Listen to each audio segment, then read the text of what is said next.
The tradition in Colpa del Oro is to produce aromatic and organic cocoa with no deforestation. Our aim is to increase the areas in degraded soils in order to comply with our commitment to the customers. But a big investment is required, so the farmer usually does not have that amount of money to be able to sustain that. That is a big hurdle. In Colpa del Oro, we're seeking allies in order to make this a reality, to make a reality this dream that we have. There's many, many difficulties and obstacles, cultural obstacles. And we want to help the farmer and help ourselves to be able to produce and have a sustainable and organic agriculture practice. The transition of thousands of farmers of cocoa and coffee in the Amazon towards a sustainable, free, deforestation-free agriculture requires investment. Good morning. Welcome. Thank you for being here with us today. Irene Chamaya just spoke to us briefly about what we're going to be seeing in this session. Here, what we want is to establish this transition towards a deforestation-free family farming in the Amazon in order to reduce deforestation. The Peruvian case is the one we're going to show you today. Thank you once again for being with us in the global landscape, forum landscape. This has been organized by CIFOR, ICA, Tropical Forest Alliance, Solidaridad, the Coalition of Sustainable Production, and the Innovation Institute. We hope to explain the context and how the measures that the European Union will implement soon to reduce deforestation associated to imported products is linked to a perspective, an outlook, and the opportunities, of course, that the main producers in the Amazon have to face in order to have an adequate farming, free of deforestation, particularly focusing on coffee and cocoa. So we hope to be able to show you these new measures and to increase the comprehension, the understanding of the dynamic of deforestation. It is a complex problem, particularly in Peru, and to highlight some key elements of deforestation, and also to understand the stakeholders, the causes, the processes, the situations. There will be a really rich morning with many, many topics. We hope you will pose your questions through the Global Landscape Forum platform and YouTube, so we can have some answers at the end. A first segment where we'll begin. This will have the participation of experts, local actors, producers, government, civil society. So, without further ado, we have two panel members who will explain to us how the European Union is so interested in reducing its greenhouse gases, particularly in the Amazon forest in Peru, and what are the implications of this are going to be. So we will listen to Von Bagger, who will introduce this first perspective, and then we will listen to Valentina Rubidio, who will tell us about this dynamic is taking place already. Simon, who is currently a candidate in the University of Louvain in Belgium and part of a research team, is an expert in the design of policies for deforestation-free farming activities in the European Union. So who better than he, with his experience, to speak about value chains of coffee and cocoa? Who better than he to tell us how the European Union perceives its roles as a final market of products that are associated or could be associated to deforestation, and what is the role that these products could have? I'm certain he will also talk to us because the organizing team asked him about this. He will tell us how these future regulations will work. The idea is to prevent imported deforestation. Without further ado, please let us listen to Simon Wager.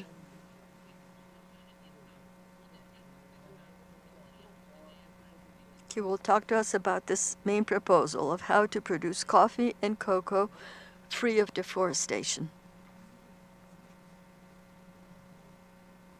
Welcome, Simon. Can you introduce yourself and summarize your experience? Sí, soy. Issue of EU and deforestation, more or less, over the past 7 years. I was part of the consultancy team that drafted the feasibility study of EU action on deforestation, a process which started back in 2015. And was published in 2018. And then in the past 3 years, I've conducted a PhD on what you can do to govern agri-food commodity supply chains that particularly contribute to deforestation, and have had a focus there on the EU as one of the most important public regulators in this field.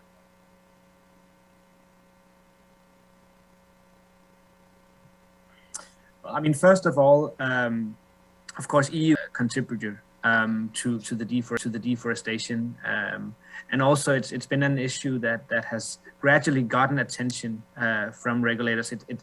You can almost say it started maybe a lot in the timber sector and all the sectors where there was an increasing focus on avoiding illegality, and EU published and legislated more than a decade ago about the forest law enforcement and governance and the different voluntary partnership agreements. And that kind of became a little bit of a precursor to addressing the problem of the loss of forest globally, which the EU contributes to by the commodities that it imports. And it became something that a lot of actors got aware of, the fact that the EU actually is contributing to this issue by importing things. Of course, other nations are doing that as well. The US, China, India, other big consumer markets. But of course, given that the EU is a high income region and also a high importer of a lot of these things due to the structures of its economy, it cannot produce a lot of these commodities in its own market, so it has to import a lot of these commodities. It really is something that the EU is aware of that problem and has to do something about addressing its problem. And I mean, in our research, we show that that at least 190,000 hectares of embedded deforestation is imported into the EU annually. And the number is likely a little bit higher because we can't attribute all of the imports. So it's definitely an issue that's getting more and more attention.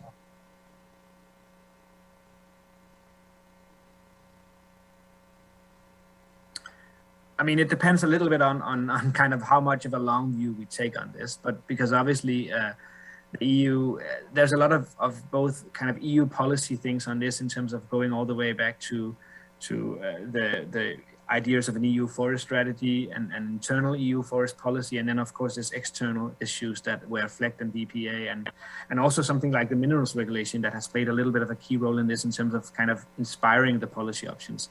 But in the more of a short-term policy cycle, you can say, the process started back in the former commission, when there was this this study that was put out back in 2013 that really highlighted that the EU plays a big role in this. And then following on from that, the EU commissioned or basically asked a group of consultants to do a study on what options do the EU have in terms of addressing this problem. So it's this feasibility study. What are the different policy options that exist for the EU to take action on this problem? And that study was, as I said, conducted from 2015 to 2018. And that really started the process of the EU putting in place some of the internal mechanisms. It put out a communication on this. There were draft policy proposals being discussed between the Commission and the Parliament. And then it has kind of culminated, you can say, almost right now in recently the draft legislation on due diligence being leaked just recently. So yeah, it's been an ongoing process for about 7-8 years.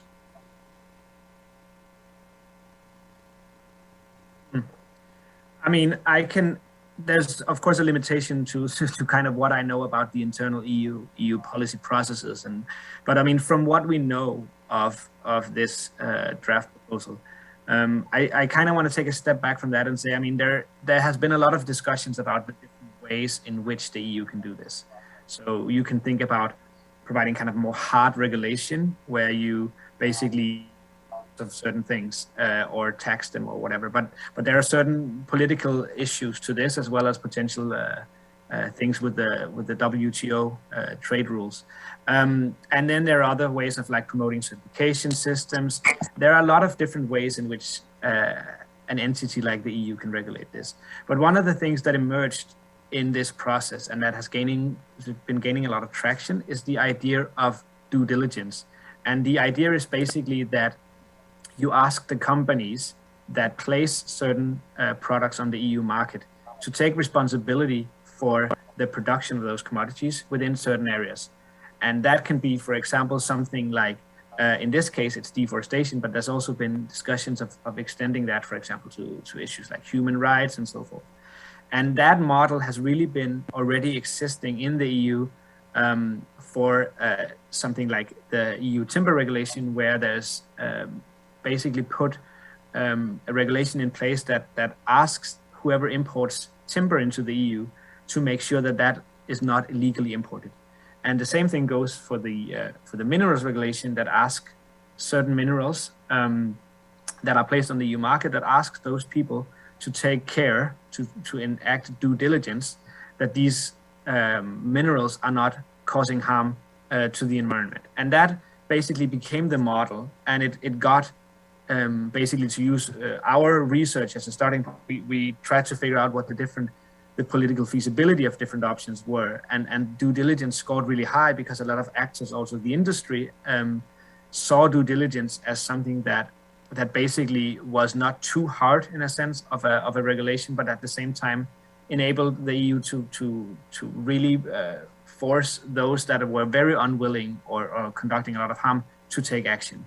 And the policy has also been proposed in France already in a broad kind of scope, but not specifically on deforestation. So there's really been this kind of convergence around due diligence as the main way in which the EU should really address this. And then what happened was, of course, that this is a little bit about the kind of the window of opportunity. And then the EU got together, and there was a consultation. A lot of actors could really voice their opinion on what should go in there. And the EU took a lot of this into consideration. And then that policy process went back and forth. And now there's been this draft legislation, which has been leaked. So that's a little bit to give the context of how this process came about and how it came to be that it's due diligence that was really being basically proposed as the main way in which the EU should regulate deforestation. Sorry.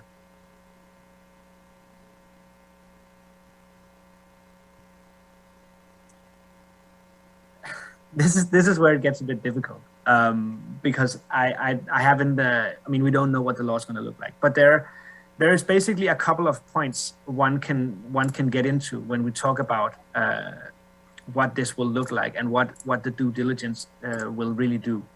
And one of these issues is, of course, who will be covered by this law.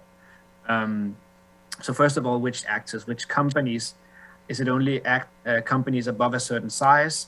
We know already from the leaked proposal that it doesn't look like the financial sector will be part of it. So also which sectors, and already some NGOs are saying, well, obviously you're missing an important aspect here by not including the financial sector. And then comes the more kind of technicalities on the different commodities that are being regulated.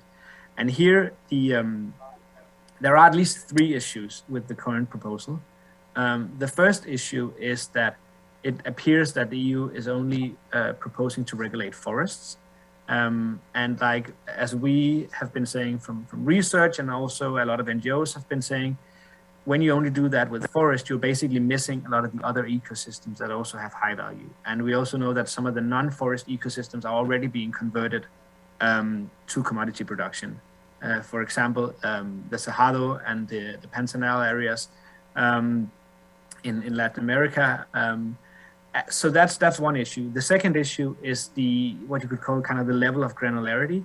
And right now the EU is proposing to classify this on a country level with high standard or low risk from each country.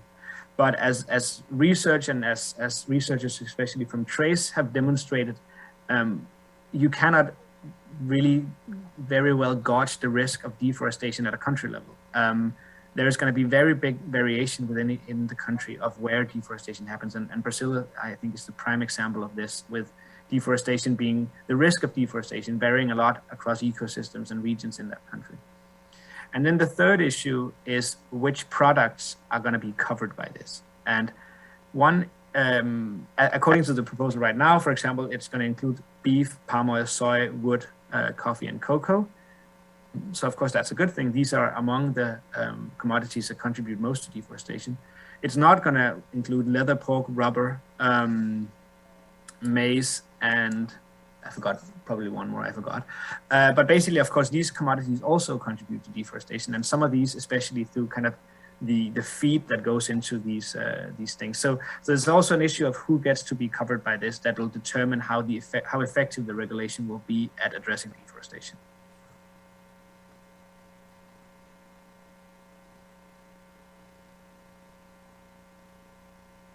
It's a good question. I mean, immediately, from a kind of regulatory perspective, the EU only has jurisdiction over companies that operate within the EU. So the regulation is, of course, aimed at companies operating in the EU. But given that all of these commodities are traded across global supply chains that ultimately end up in producing regions where producers of these commodities are basically producing them for export or domestic markets and whatnot. Of course, the regulation will have implications for many other actors than the actors that are the direct subject of the regulation. A lot of this will have to do with specifically how they decide to make this regulation appear, in the sense of what exactly are the companies asked to do. Is it a kind of a preventative mitigation screening up front that'll try to segment certain risks out of the supply chain immediately, or is it more of a kind of like due diligence in a kind of process where you work with the suppliers that are not in adherence to the regulation and then try to basically improve on the production practices? But of course, a lot of this also comes back in order to address deforestation. We also need the producing countries to step up in terms of trying to address the risks within their jurisdictions. And of course, especially the developments within Brazil and the forest fires and the clearance of Amazon and the current presidency is a big potential issue. And also the Mercosur agreement that comes into play there. So a lot of things also has to do with what is being done at upstream level.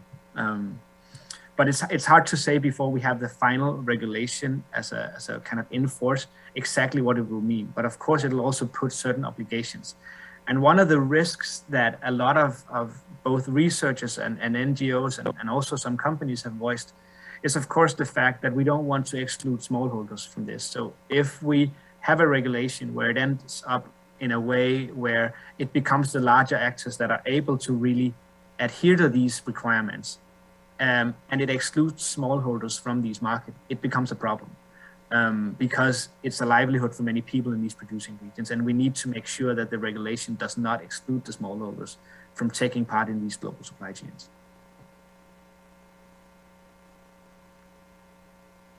I don't know. I mean, the thing with this is that we were supposed to, or they were supposed to already produce the draft. I mean, the process has already been delayed several times, in short. But they were basically expected to put something out earlier this year, and now it came as a leak here in the kind of beginning of the fall.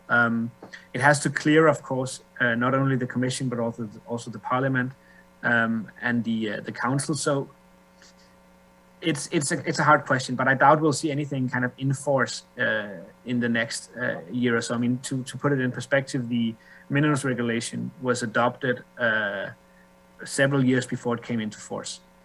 So I think there'll be a period where we'll have an idea about what the regulation will look like, but it'll be another couple of years before it actually comes into force all the way through. But I mean, maybe they act faster than what we expect. But so far, the process has taken substantially longer than I think the Commission initially foresaw when it started this process back in 12-13. Interesante. Primero, first of all, I want to thank Simon for the time he has given us to provide an outlook of what we could be seeing in the next few months regarding these regulations from the European Union regarding certain products. This doesn't mean that this could not be expanded in the future, but since the first products that are going to be considered, even when we don't know the specific details nor what rules will be established, we can, thanks to Simon, at least have an idea of the concepts, what the importers to the European Union, how they will be assessed with the products they used. Beef, soy, coffee, cocoa, those were the main products he mentioned. And regarding the last two, we do need to know, contrary to the first three, what are the dynamics in countries like Peru? Because the products initially identified might not all have the same dynamic when the traceability is done versus deforestation. However, it's clear that the European Union is working hard to reduce deforestation, and this regulation will be shown in the short term. So how do we prepare for it? Knowing what the processes entail and what the differences are depending in what part of the Amazon we are in. For this, Valentina Ravidio, who is a senior researcher of CIFOR in Peru, will speak to us about the dimensions of this deforestation process. I think she can tell us a bit more. So Valentina, please tell us what a successful transition might be to reduce deforestation.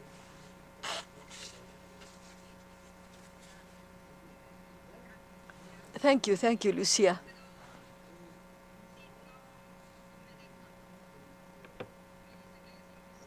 I'm sorry, I cannot seem to connect visually. It's not letting me connect visually. Well, then all I can do is speak. Oh, here we are. Thank you, Lucia. Thanks for the opportunity to tell you about deforestation and the change of direction, because these are two complementary dynamics. The conversion of the forest into products and the direction we'll be taking as small farm holders. Let me show you what we have shown in our studies. I'm not going to talk a lot about the profiles of the small holders and the value chain, because these are aspects we could discuss later with the questions. But let me tell you that until yesterday, I was working in these areas where the deforestation, because of basic commodities, or particularly in the coffee plantations, and listening to Simon, I realized the challenges in studying the viability of implementing policies like he spoke of. The more technical part, for example, that is one issue, and then the change that is needed to instill among the producers and how they handle the natural resource. I have a small presentation. Maybe you can see this in the next slide. Yes? So we're going to go from the macro vision. Yes, from the macro we're going to go to the micro vision. So when we look at the Amazon basin that is represented here in the map, you can see the perimeter of the basin. We can see a dichotomy between the drivers of deforestation that have been identified by the world resource industry as drivers. What commodities are they driving? And then the itinerant agriculture. We see that itinerant agriculture plays a big role in Brazil, in Peru, in Colombia, in Bolivia.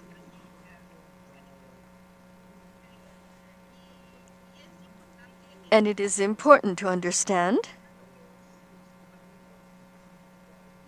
because of course the worst areas are in red, you can see that. But you're not really visualizing deforestation per commodities in the different countries. That's we're not seeing here. So it's important to understand what the concept of itinerant agriculture entails and how this has come about. In these 10 square kilometers that we have here in the scale, this corresponds to thousands of properties, thousands and thousands of coffee plantations. And here you're able to visualize what 10 square kilometers are. It's just a mosaic of different kinds of coverage, and they operate as communicating channels. In this mosaic, you can there are several processes, one over the other. There are temporary ones and spatial ones. If we look at the spatial part, there are cycles of natural regeneration where the permanent crops like coffee and the palm trees, which in Peru is also produced for the small farm holders. And then there are other elements that stabilize areas in the mosaic. So it's important to understand that the commodities are not necessarily the agro-industrial ones, but the commodities in these types of territories are also part of very complex trajectories that are related to different value chains, because they are part of the way in which the farm holders have been managing their resources. So now in the next slide, we're going to talk about the Peru specifically. We see maps and graphs that show us how deforestation is distributed in the country based on the different types of land, of the plots that are deforested. And we see how in the smaller land holdings, those that are about 5 hectares also play an important role in the loss of the primary forest. This actually gives us an idea of the involved actors. In this case, we are talking about the smallholder producers. In some cases, we are talking about illegal producers, and they play an important role in the definition of the trajectories. We are also talking about transitory plots. This actually reflects the different dimensions, the different cycles that I explained in the previous slide. And here we can include crops such as coffee and cocoa. We need to look at the deforestation process on this slide, how we are reducing deforestation. We have had a good performance up to 2019. We have reduced deforestation. We know that different regions are different. But in 2020, the deforestation rate has gone up. The smaller plots, less than 1 hectares, and from 1 to 5 hectares, well, we have had an increase in these groups as well. What's happened then? Maybe this is the effect of the pandemic. Small producers needed to reduce or needed to make sure that they have food, and they want to diversify, and sometimes they use soil. The perception of producers is that the soil is readily available and that they can cut down trees in order to plant different types of crops. So this is how producers handle risk. It is very important to understand that deforestation risk is always present. It is a built-in element in these tiles. The balance amongst tiles is precarious. We don't have elements of stabilization. And these are the elements that needed to have an impact on the decision-making process. They are the result of the interaction of other factors. They are an emerging factor in these systems of different factors at different scales, at different levels. And we have analyzed the networks.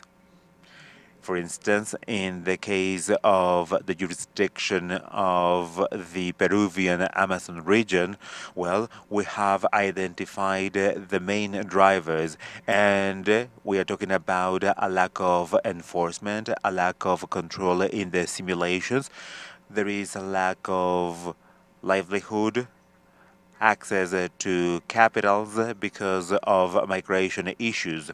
And something very important, we have investment programs, both public and private, and they have a big influence on this type of dynamics, and this is good and bad news at the same time.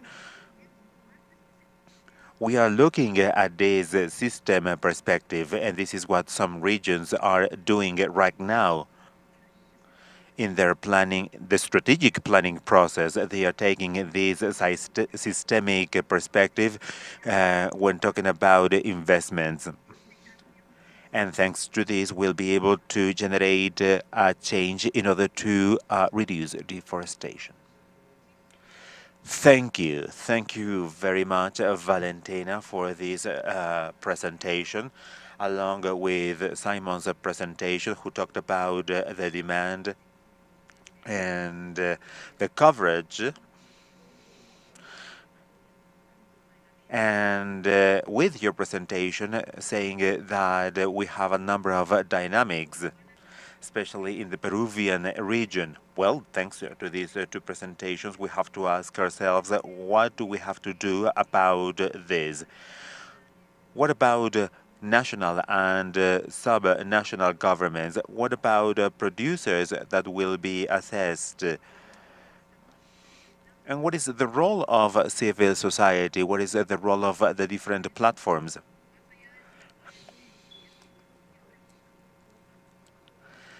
If you have questions, please put your questions on the platform of the Global Landscape Forum, or you can do it on YouTube. We want to make good use of the time. But for the time being, we want to listen to the ideas of two Peruvian producers. They are leaders in their respective organizations, and we want to know how they are planning to face these challenges. We have Rosario de la Vega, Timo Maria. She's a producer for very young years, and she's very involved in the process. Well, she has this very specific experience going beyond coffee and cocoa. So what do you think? How do you think we can increase productivity? Do you think it is possible to carry out this intensive type of work? You're a successful producer, so you maybe can tell us how we can be sustainable and successful. Good morning.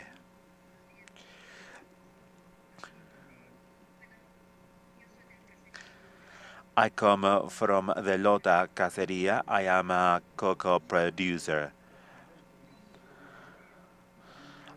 I don't know if my production is sustainable, but I have a good production. We have to produce cocoa. As a producer, I have to manage my own plot.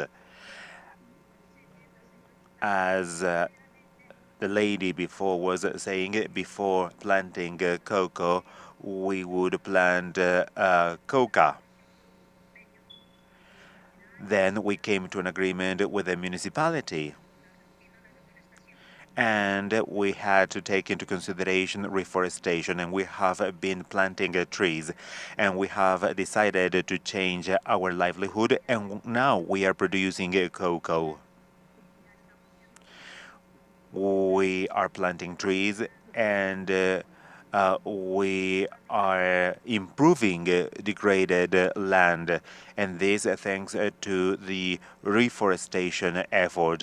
At the beginning, it is difficult because we need to recover the properties of the soil. But once the soil is recovered, we can have a very good production. But that plant is going to be strong. It's going to produce because it has all the necessary mechanisms to be a good production plan. And I can say that we are sustainable, yes, because we have a specific management process. We do not actually manage the crop, and we apply good environment practices. We have trees like the tornillo, the chabaco, the paliperro. These are trees that we have planted in order to prevent wind affecting our main crops. So this is how we are managing our plot. We are using also different ways of managing pests. And also, we have to take into consideration how we are going to cut our plants, because by cutting leaves, we can control the proliferation of different pests and plagues. This is achieved by trimming plants. If we do not trim plants, we increase the humidity inside the plant, and this brings about the proliferation of plagues and pests. And we do this by taking care of the environment. In this case, we are not using fertilizers. We only use organic fertilizers. So this is how we manage our cocoa plants. And it is a profitable business, I have to admit it. When you do it right, you can have a profit. Not only profitable to us, it is profitable to the different producers in the whole area. And in other crops, we have a cooperative, the Type A cooperative, and we bring our products to this co-op, and then the products or the commodities go somewhere else for production of chocolate, for instance. Some people produce chocolates, some people produce jelly with our products. So in a way, we are adding a value to this raw material. Well, that's it, I think. Ana Rosario, you are an example, not because of what you have explained, this transition from one crop to another. You're also telling us about diversification of the use of the land, how you're trimming the plants, how you have worked degraded soils. You have strong plants, but you're also very strong because of the work that you're doing, because of the training that you are giving. And I understand you're a technical specialist in the cocoa environment. You have a well-managed soil, and you have increased productivity. I think this is something very important. This really shows the concern of the European Union. This has to be taken into consideration from the perspective of previous dynamics when it comes to the recovery of degraded soils. Now, we are going to listen the words of the president of the board of Acoprado. This is a co-op very representative in our country because of their innovation, because of their participation. And now we would like to know what Don Gilberto Rodriguez has to say, the director of the board of directors. Maybe he can tell us about the co-op, the different challenges that they are facing and that producers will have to face. And please, go ahead. As a co-op, we started with a group of small producers. We started with 27 producers, and ever since we have made progress. We have increased our membership. But at the beginning, our forecast was to actually change from coca to alternative commodities. This has been our forecast, our plan. Then we started changing, switching.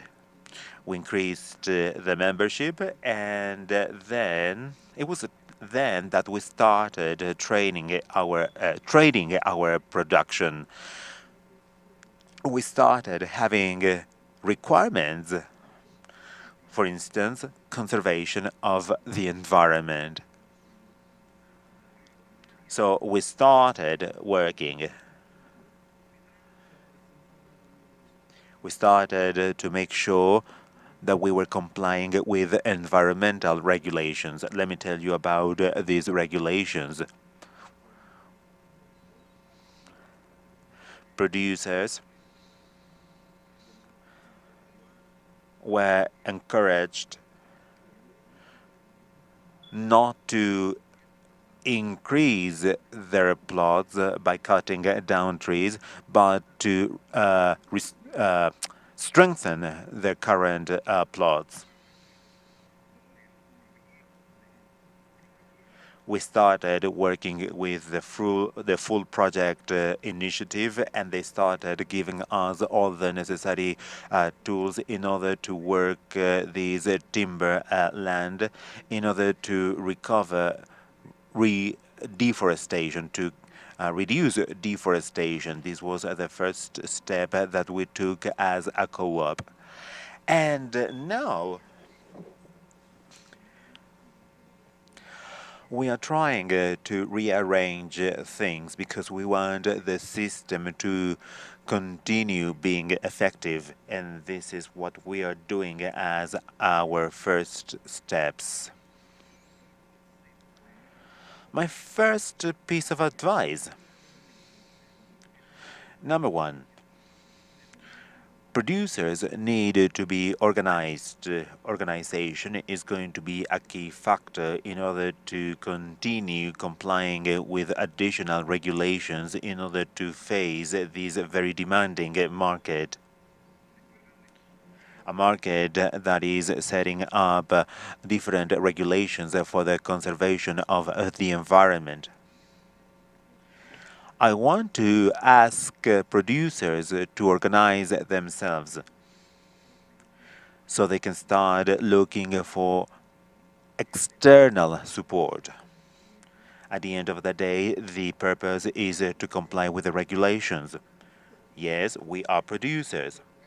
We are a co-op of producers. And we have come to realize that by means of organization, you can achieve anything.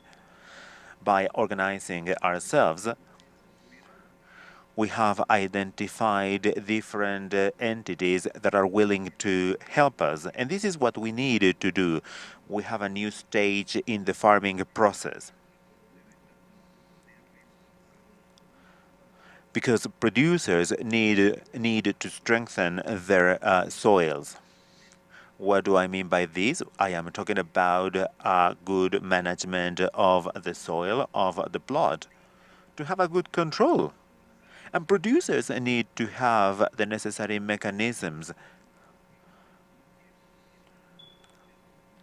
We think that one of the most important mechanisms is going to be water availability in order to comply with these regulations. And I want to thank you for these interviews, because by means of these interviews, we can actually disclose the different problems that we have encountered in the development of a sustainable process, a process with all the necessary elements that producers need. Alliances are going to be of the utmost importance in the future. If we do not have alliances, then producers will continue falling into the game of doing things that they shouldn't be doing. So I want to thank you. And if you need us, we can continue participating with ideas in order to consolidate the future of our producers. Thank you, Dr. Nastaravia, Señor Gilberto Rodriguez. They are talking about very concrete actions. Different ways of finding alternatives, how to improve the efficiency of a production, and how this represents an opportunity to avoid the change of land use. So I want to thank them for having shared their experiences with us.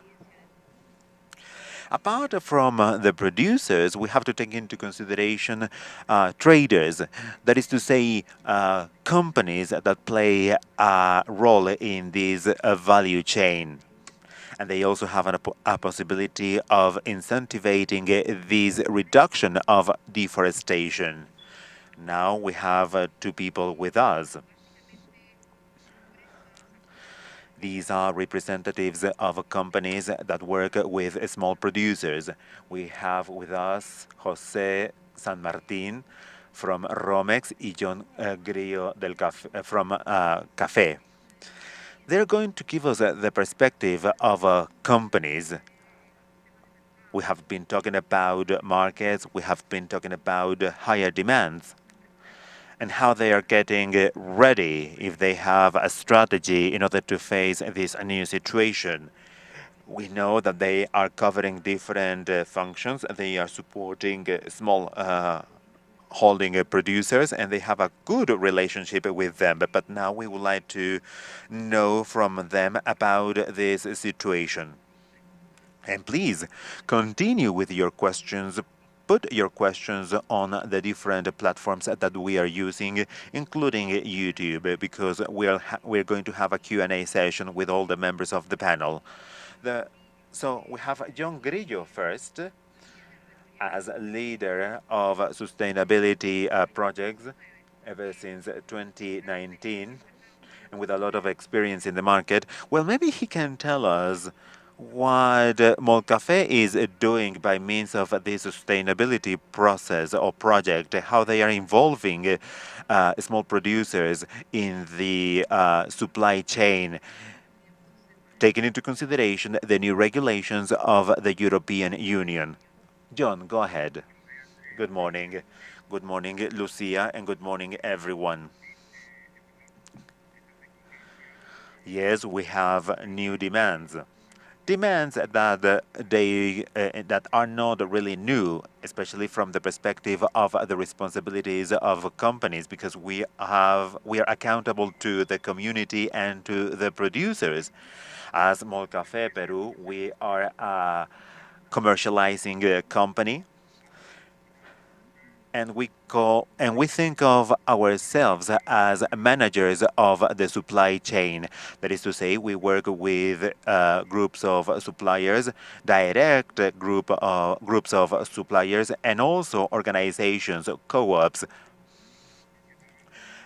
As previous members of the panel mentioned, co-ops play a very important role. When there is organization, when we have an alignment of the needs, the progress is much quicker.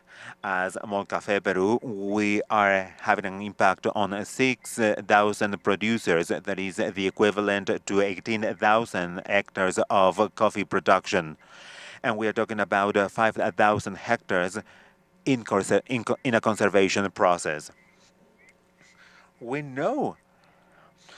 Well, this is something that we mentioned before. We are working on coffee mainly. This was the itinerant crop in the areas where we are present. And this was because of bad management. When there is no profit, then the producer migrates to other areas, the other areas occupied by forest. And we also have the acceleration of climate change. As Molcafé, as a private company, we have Café Way. Café Way is a methodology. Our main focus is to generate sustainable profitability. What is this?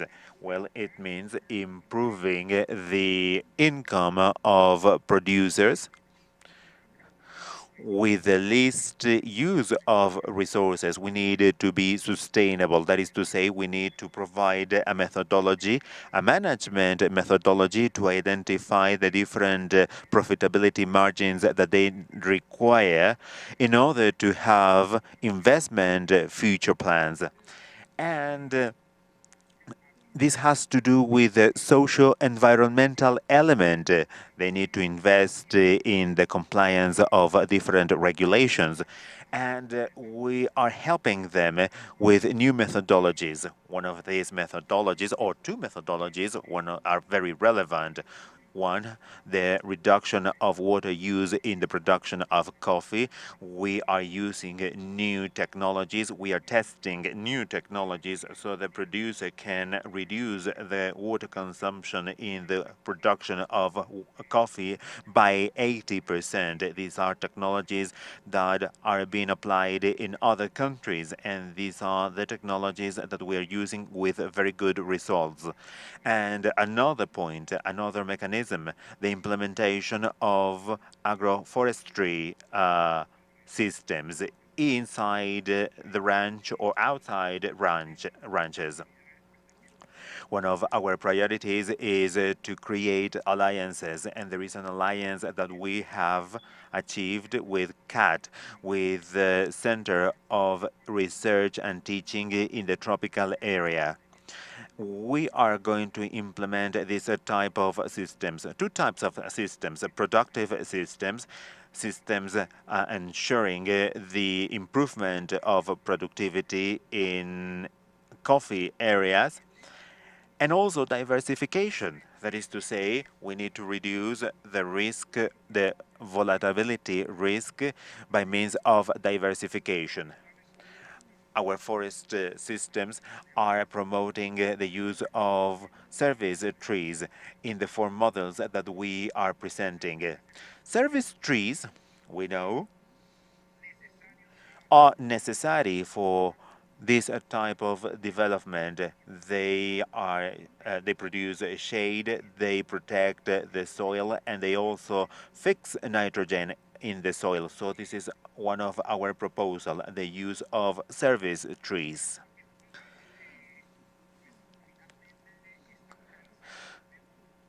So what is the main challenge that we have? Well, to provide evidence. If we want the producers to go into sustainable production, they need to see evidence. That's why we work with producers who are successful cases. They have had sustainable production, and this convinces other producers to continue with this goal. And this is something that we are doing in order to comply with the requirements of the European Union.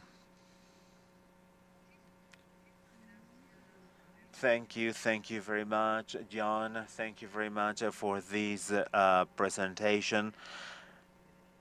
There are many incentives from the perspective of commercializing companies, and this is something clear in your presentation. You are talking about water use reduction. You are already thinking about new requirements that we might have in the market. Please stay with us because we are going to have a Q&A session. I am sure we have questions on both platforms. And I am sure these questions are going to be about how we are facing these diversification challenges, how we are facing challenges pertaining to the identification of models to be followed. Now we have Romex. Romex is also a leader in this type of processes in the coffee industry. Mr. Martí is here.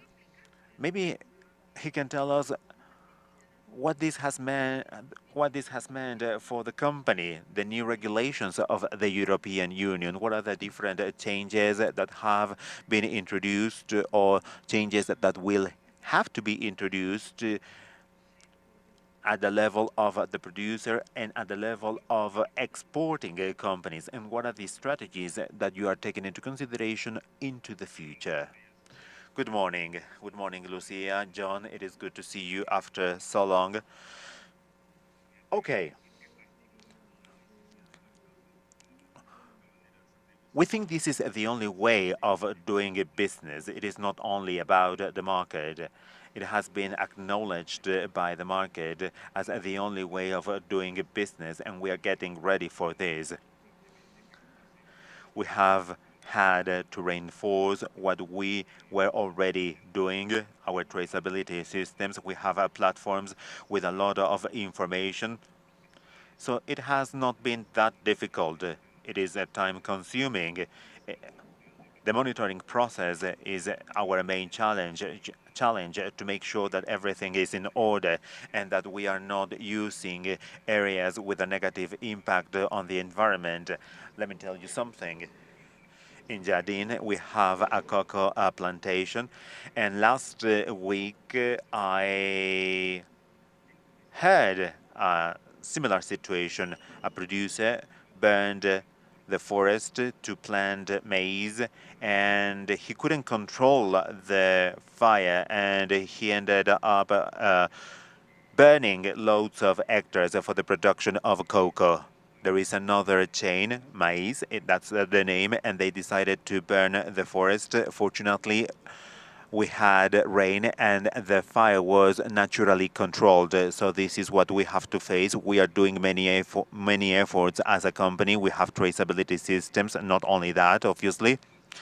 We have different agroforest systems, but we're also facing different needs of the producers. As John was saying, where the producer doesn't have a profit because they don't have good fertilizing practices, they want to find new opportunities. Opportunities like the one we're seeing now with maize. It's a good business, and there are people willing to burn some forests and plant maize. So that is what we are confronting. It's a complex problem. But I don't think there's anything more to think about it. That's what we have to do. We have to address it. If we don't take charge of it, then I think the problem will be much more serious. So we are ready now. We're prepared. It's a big challenge. Monitoring is difficult because it requires big investments in people and technological resources, and we're speaking of commodities, and commodities mean volume with small profits. So any additional expense does produce malaise, and this inevitably is reflected in having to transfer those expenses to the commodity prices. So we have to be very creative in realizing how we can monitor these crops, that they're not generating any more deforestation.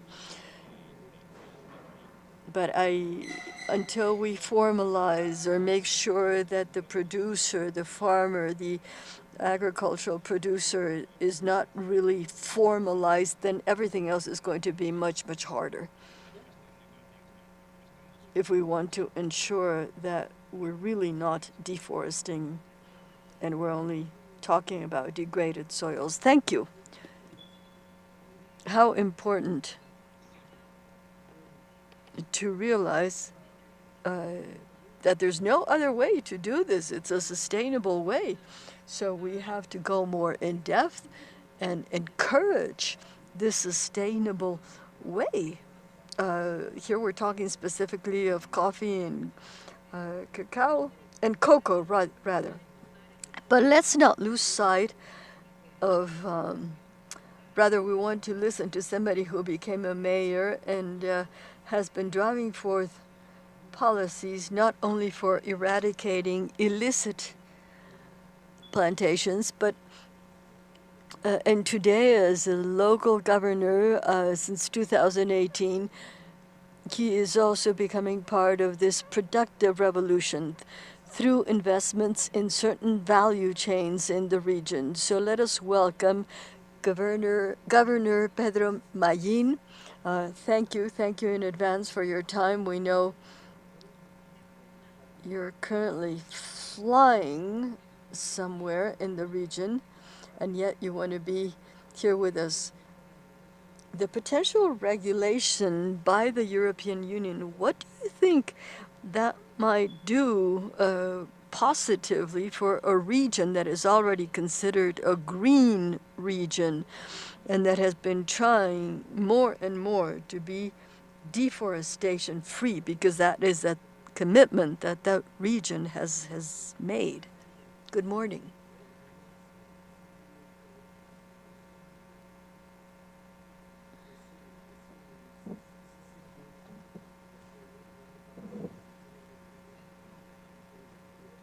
Don Pedro, are you there?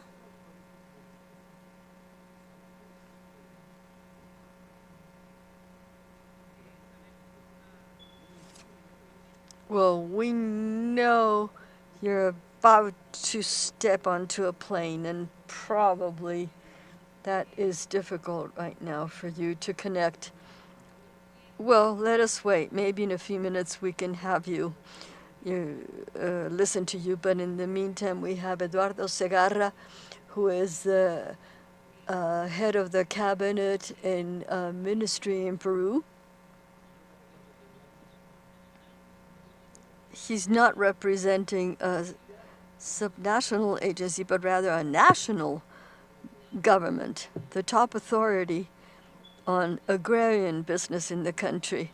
Eduardo, would you be so kind as to tell us a bit about your experience, not only in the government, but also as an academic and in civil society?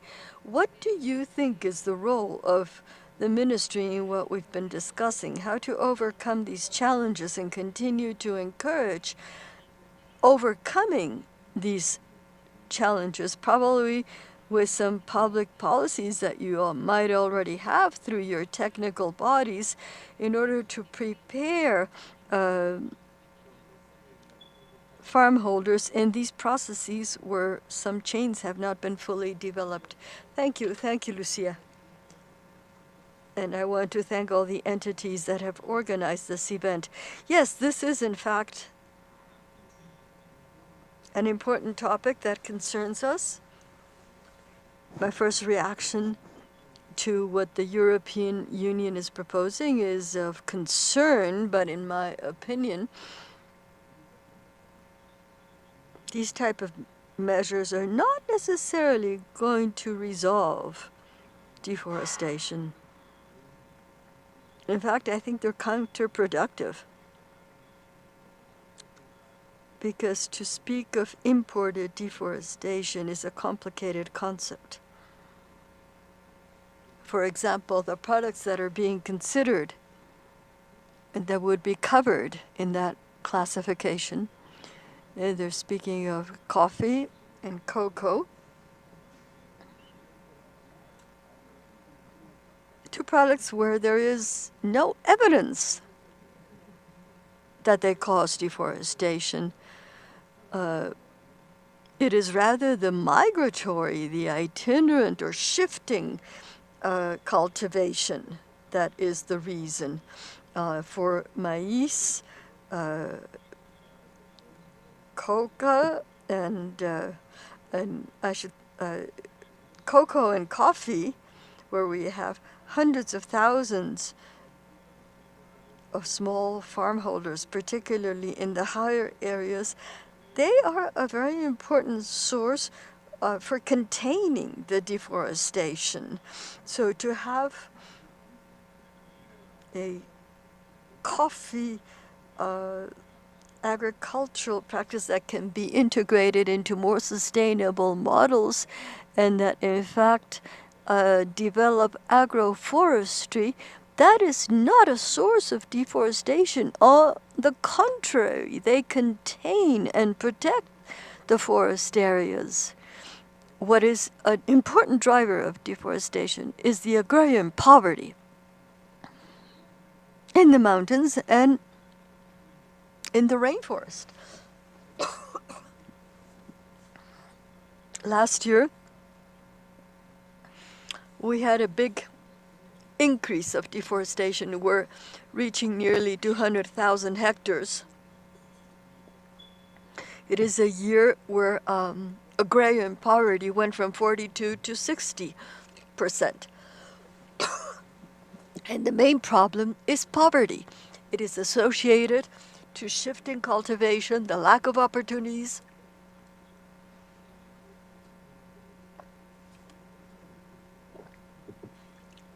So I believe these kind of measures that the European Union wants to implement are counterproductive and contradictory and will not help to solve the problem. On the contrary, I think they will make it more complicated. We're going to have to see and assess as a country what are the terms for those measures. We have a free trade agreement with the European Union, which has rules. They say that these kind of measures are compatible with labor. The whole labor topic in free trade agreements has not worked very well. There's very serious exploitation of labor. In Peru, we also don't see that these kind of measures are effective. I think we also have to work together with Colombia and Brazil, that are big coffee exporters rather, to reach a common position. We need to see our national capacities and confront deforestation as a serious problem in Peru. It's a problem of internal national policy, that is really our first priority. And if they're worried about deforestation in other areas, these decisions have to be taken by the people in Peru, looking at our interests. We do not want deforestation. Of course not. It is a serious phenomenon that makes the country poorer, and it degrades the resources and makes us poorer. Thereby, the new government has to have as a top priority, and it does have a new approach that provides much more protection to our family agriculture. So once again, we would have to discuss with the European Union, how do we have imports that are subsidized from Europe, for example, potatoes, dairy products. There's a whole series of products that come into our domestic market and impoverish our people. And this just creates more problems. So the discussion has to be on the table, and the relationship has to be healthier, more symmetric. So deforestation is a topic to be discussed, but we must first have a national project for development that really provides opportunities. And we might talk about programs in the ministry that are targeting, providing aid to producers. But initially, I can tell you, we do not accept this term of importing deforestation. I think it's totally unacceptable, and I am going to say so. I say so now. Our coffee and cocoa producers are not causing deforestation. Rather, they're an essential, fundamental base with whom we are working with various programs for strengthening and improving the revenues that are badly needed. Your intervention has been crucial. It's been a complement to what we heard in the beginning. Ana Sarabia and Gilberto and San Martin and some other people, what they have said, how they found the soil, how the change has been made from illicit crops to legal crops, and how they're trying to have better soil integrated areas. So the role that you mentioned is very important. Are they generating, or rather containing, deforestation? I'm very, very glad you spoke of all this, because this means that the central government now will have to focus on this. Most likely they will have public policies in addition to the binational policies among regional blocs, something that you also mentioned. And since we know that this is still going to be a long process in the European Union, what better time to be able to listen to you? Thank you. And I'm very sorry we cannot hear Governor Bovarin, because I'm sure his ideas would also complement what we've heard. Now I would like to listen to someone who's been working for a long time on public policies, Jose Luis Capella, who is director of the Forest and Ecosystemic Services Association in Peru, because after listening to all these experiences and proposals, both from the national government and maybe in a moment we can talk to the subnational government from San Martin. Maybe you can tell us now, at the national and subnational level, in this context that we're in, what do you think we could be either doing or implementing to either address or do what is needed with a future legislation from the European Union? So please, Jose Luis. Thank you, Lucia. thank you for the presentations. I have been taking a lot of notes because there's always a lot to learn. And also to provide an opinion. I want to start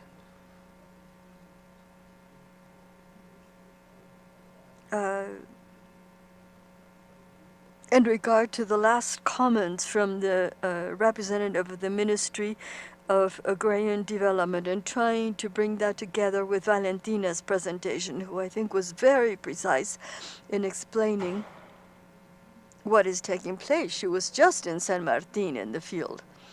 What is happening in reality? What evidence has been found? And I think the approach that Mr. Osagarra just mentioned is also related to what Valentina said. It's not a black and white reality.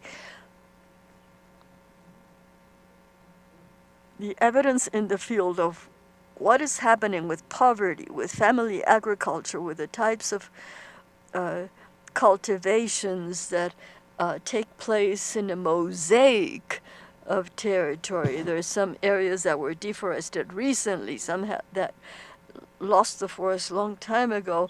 This means we cannot see this as one single picture.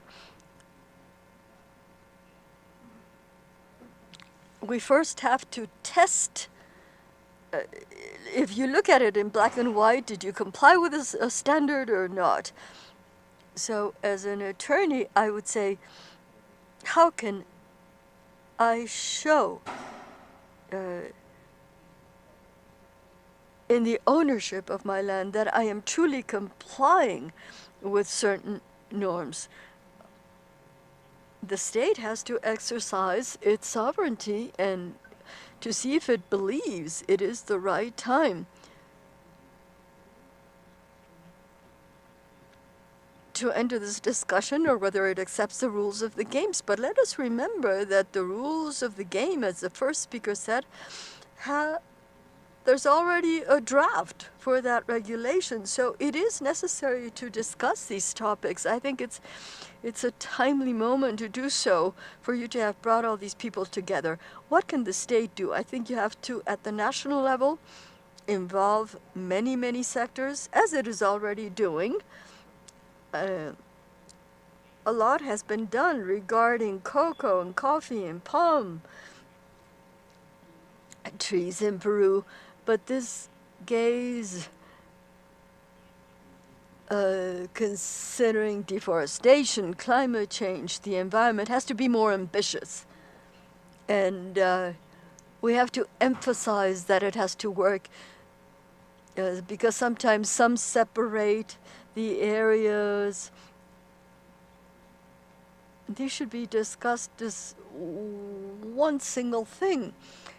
But another important item are the communicating vessels between the national and the regional. For example, we have the rural development strategies in emissions. These are communicating vessels between what is happening in regions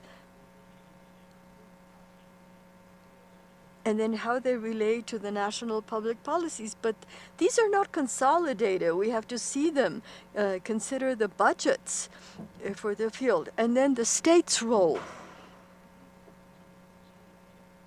A lot has been said about specialized bureaucracies. Specialized for what? In the specific case of having to implement public policies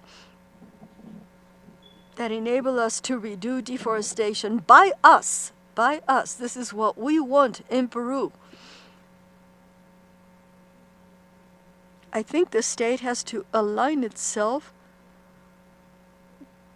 with a less controlling and policing role, but rather one of monitoring.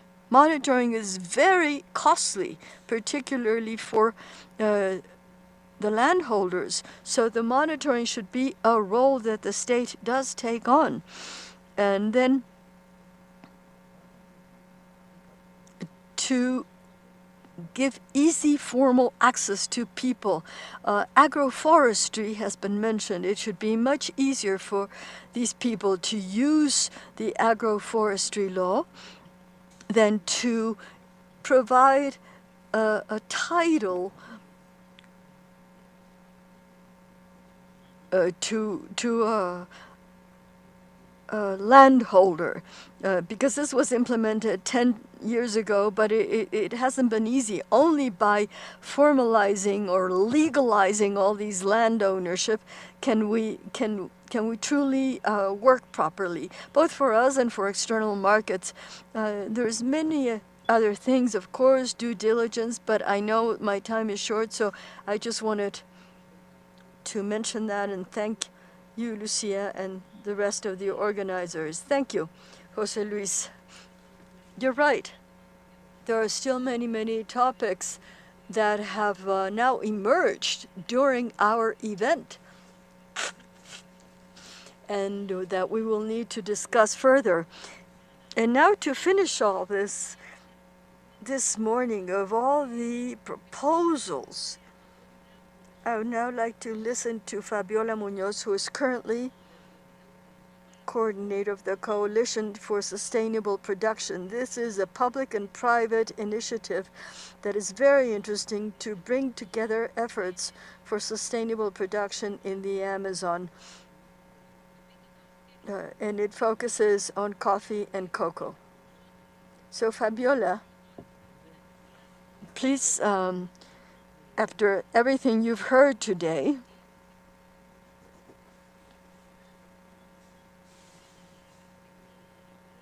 from the outlook, the perspective of the coalition, how do you see this transition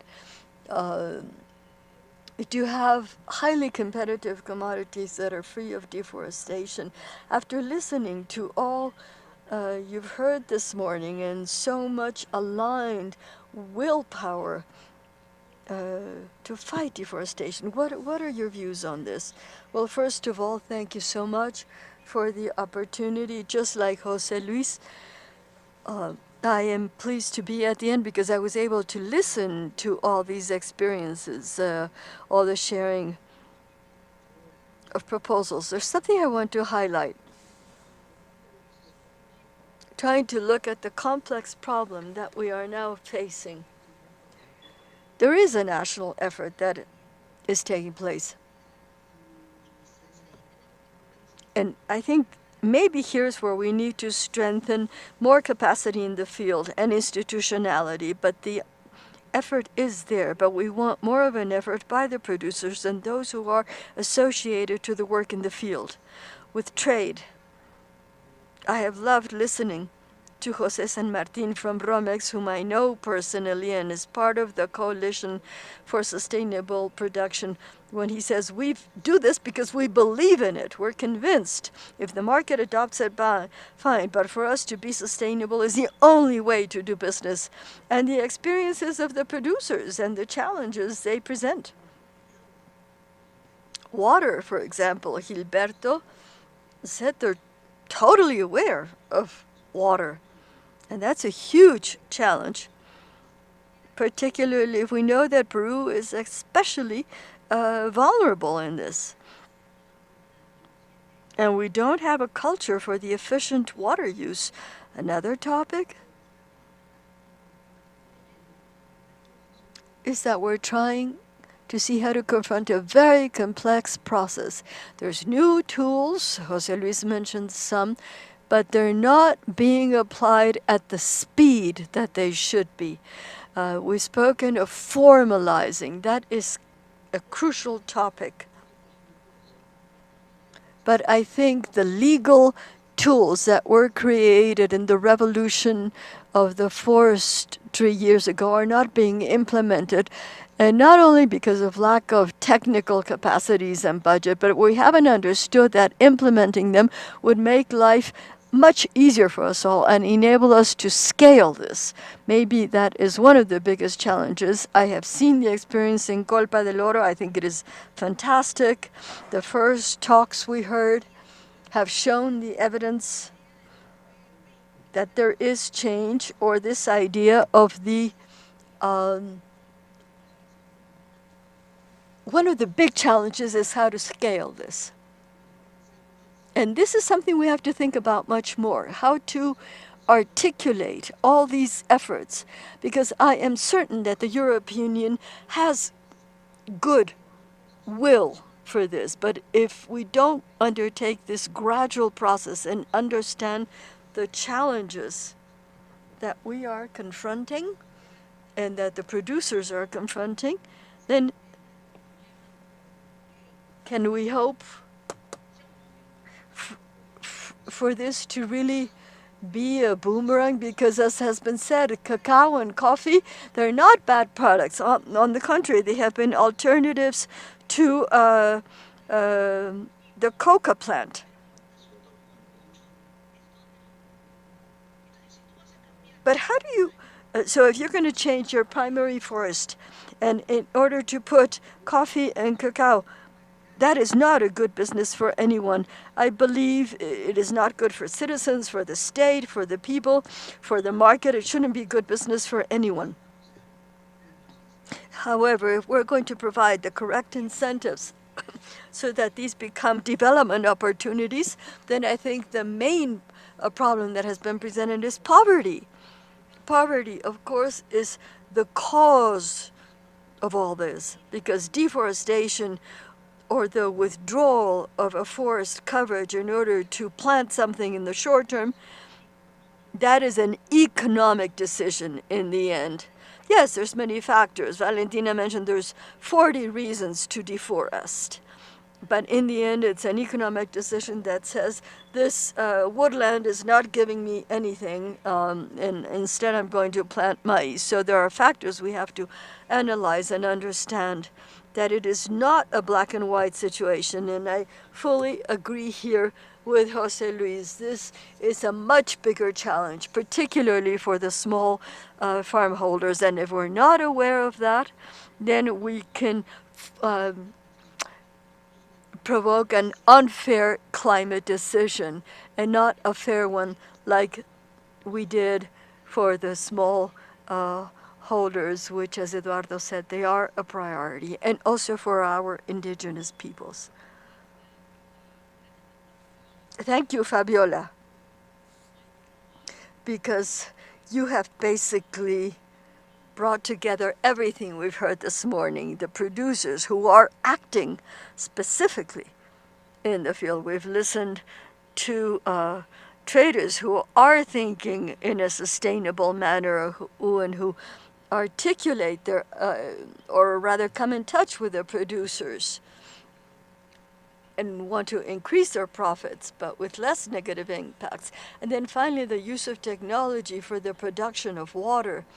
As you said, all of this shows us how there's a very, very interesting outlook. We've heard how diversification continues to be essential for having better soil.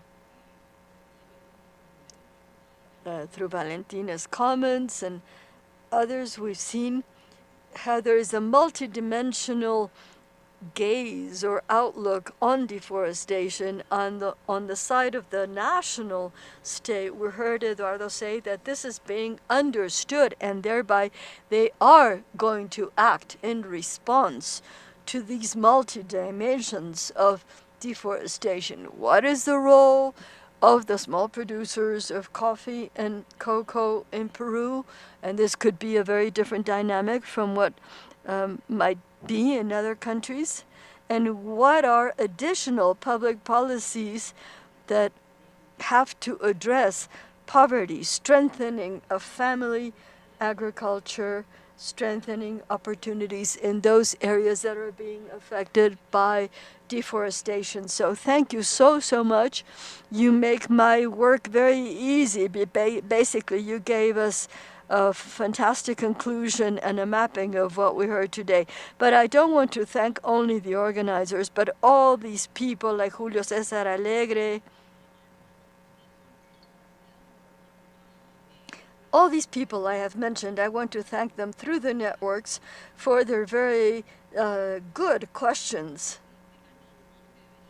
on the mechanisms for regulation. I think this leaves us with a great deal in mind.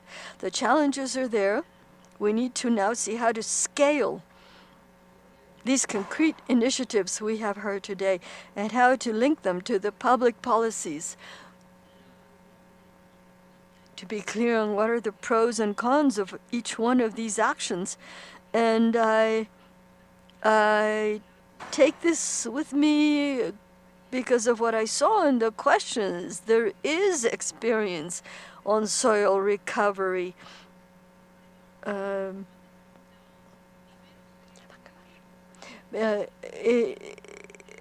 many years, this has been linked to public policies, but it now has to be driven with incentives and acknowledged from all these multiple dimensions. I want to thank you all. Our time has come to an end. I want to thank our speakers. All of you who have made a great effort to be here with us. Senora Irene, who helped us with the recordings for the first video, and Senora Annan, Senor Gilberto and Simon, Valentina, Eduardo, the Governor Bovarin, who made a big effort to be with us, Jose Luis, and particularly the role that John and Jose were able to share with us from their corporate view. So I think all in all, our event was very organic, very comprehensive and integrated. Thank you. Don't forget that your questions will be transferred so that we can continue to answer them through the same platforms. Thank you. Thank you for being with us here today. Thank you to all who have followed us through YouTube and the Global Landscape platform. Thank you for your questions. And thank you for sharing your own experiences in sustainable development, in the fight against deforestation, by presenting the need for incentives and a multidimensional outlook. And then a final recommendation made was to also take into account the national governments.